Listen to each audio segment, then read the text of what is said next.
Robbo, I think it's 66-0 in the past 2 second halves. Yeah. Are you able to give us a little insight into what your addresses might be like? No, I just think I'd say one of the strengths of our group this year, I was just saying to Ted, is our ability to sort of talk through things each week. And even at halftime, we were able to communicate like subtle adjustments, and these guys are able to do it. I feel like our communication this year has been outstanding.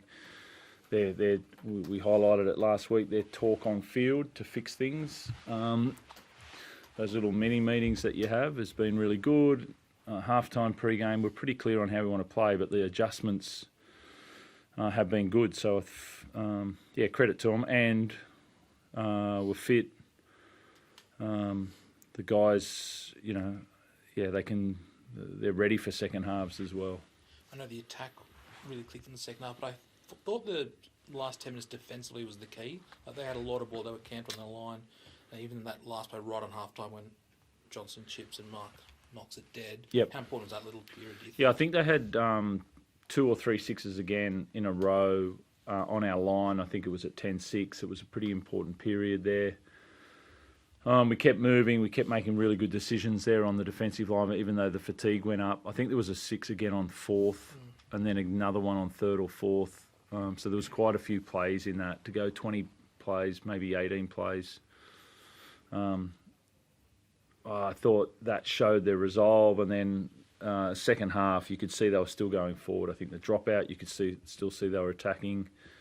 I think Egan Butcher and Benaya and Steepy and that they kept going forward to attack the runners, which was a pretty good sign about where your hunger comes from and what your desire for defence looks like.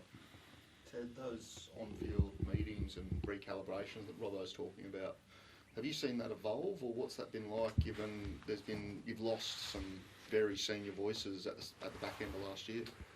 Yeah, it's definitely evolved. It's something we've talked about. It's nice and clear whenever there's a stoppage or a try, just get the group in and, it's just a strong voice from myself and what we need to be clear on going forward. And then if anyone has anything else, they add that as well. But yeah, our leadership group's been outstanding. Rads and Lindsay, Gussie, these guys have been awesome for me. But yeah, we're just nice and clear and on our message whenever we need it. But then these guys are having mini meetings outside of that with their edges or the middles or what we need. So yeah, it was pretty clear for us at halftime. We dropped too much ball in yardage, gave them too much field position, and if we fix that up, then we could create some opportunities, and that's what we did. I noticed you won an award I saw on social media in 3.5 weeks. There might be another one. Can I just ask, no, you don't want to talk about that, but from 2019 to 2025, 6 years, I think, how's the game evolved, like, for you? Obviously, the NRL has changed greatly, but how's your game evolved?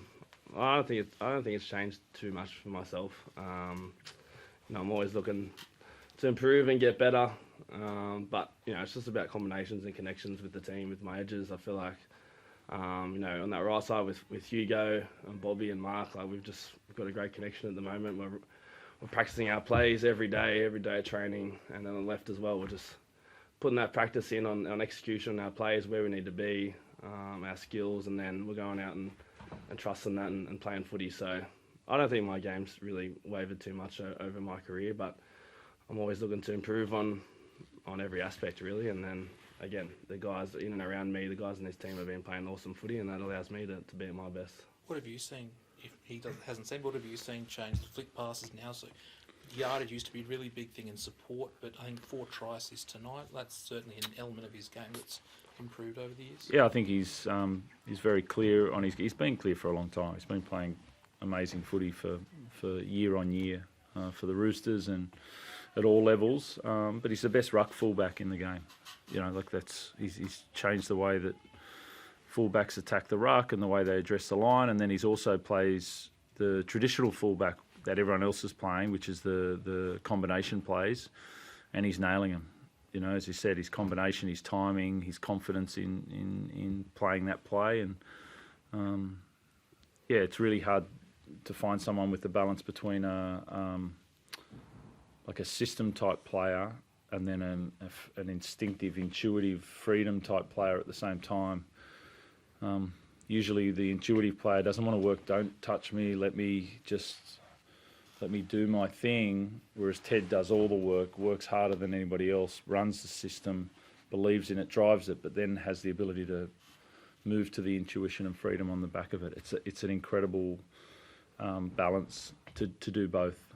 I think Scott asked you yesterday if you thought you were ahead of schedule. Can I ask, now that you've qualified for the finals, given everything at the start of the year, just how do you reflect on it, and how proud are you of this squad when a lot of people, probably a few in this room, were writing the Roosters off, and everything you've been through, you're in the finals again? Yeah, I think most people, I think a couple of people thought we could do something this year, and we're improving. You know, we haven't got to the top of the mountain yet on where we want to go. I feel like we're physically in a good shape. We know our style. I think I've said often that we're searching for our style this year. We know our style, and now we're continuing to improve on that. You know, we keep talking about improvements. We're not trying to hold on to anything. We are putting the foot down, and we're trying to get to our best footy this year. You said you're in good shape. Can I ask, any injury concerns? Is we're all right? We saw last night just how damaging this week can be. Full fitness. Yeah, I mean, it was obviously the tackle there, and I was worried after his knee injury a few months ago, and then he was obviously able to play on, so that was really good. So no, other than Nat Butcher, we're in good shape there. Mark, 4 tries last week. Yeah. 3 again this week. 24 tries from 23 appearances. Like, it's starting to feel that the sky's almost a limit for him at the moment. Yeah, I mean, again, I don't think it's surprising him scoring the tries. We sort of saw that, his ability, their combination, and being able to score those. It's been his desire to pick up the whole game of rugby league. I mean, rugby league people like, and I think we are as well, but like to think we're unique and we're tougher than the other sport and all of that. But, I mean, this guy's come across, and it's a credit to... there's some things that we can learn from the freedom of their play, and if any other ones want to come over, then they're more than welcome. Because I do think we get to exhibit the skills that they get to practice sometimes a bit more. But he's been able to do the attrition part, and then he's been able to do the freedom part. It's even defensively, though. He came up with a couple of really good hits Yep. in that first half, and then there was the sweep of the Alex Johnson try as well. It just seems like he's so much more comfortable as a league player now. Yeah, him and Rob Toyer's doing a really good job as a right centre for a young guy, just turned 21. That's quite rare. I know Billy Slater's talked about it quite a bit, about his movements, and a part of that is having a really good... I mean, the winger adapts to what the centre does, and they've got a great player in Cody Walker out there. I mean, what Cody can do, and he's got beautiful hands on being able to sit guys and choose the right play. And the only way we were going to stop that was through Mark on a couple of occasions, and he did that. And so he'll follow his brother in Rob, but he's also got to be able to cover him when he's getting held up by Cody. And Mark did that, I think, 3 times in the second half on those shifts to that left. And that's the bit that you're seeing. You're seeing defensive work, you're seeing yardage work, and then you're seeing freedom of play. Well, you touched on Benani earlier. How pleased have you been with the way that he's been starting games and setting the platform there at Hooker? Yeah, I mean, he's been great for us. I mean, Connor is our long minute 9, but to start Benaya, I thought he overplayed his hand last week, but we believe in him, and we just had to have a conversation around how he starts the game, and he was outstanding tonight. And then also the confidence to put him back in. And whenever I've finished the game with him as well, he's done a really good job. He brings a lot of energy to the game. There's a youthfulness about him and an intensity about him, and the boys enjoy that. There's obviously a lot of youth in this team. How do you make sure all of those young guys don't get overwhelmed by the build-up to a big finals game? Yeah, I think we're enjoying the challenge of what are we capable of. I think that's I think you've got to keep learning. As I said, we're not trying to hold on to something or that. We're just on task, and so usually that can get heavy and can get it can fatigue you. I feel like it's had the other way. I feel like the pure focus on week to week has been really good, and there's no different this week. You know, we've been practicing this, and it has been winner takes all a bit for the last couple of weeks for us, and also for the last probably 6 weeks. But we're just looking forward to next week, rest on the weekend, and then get ready to go.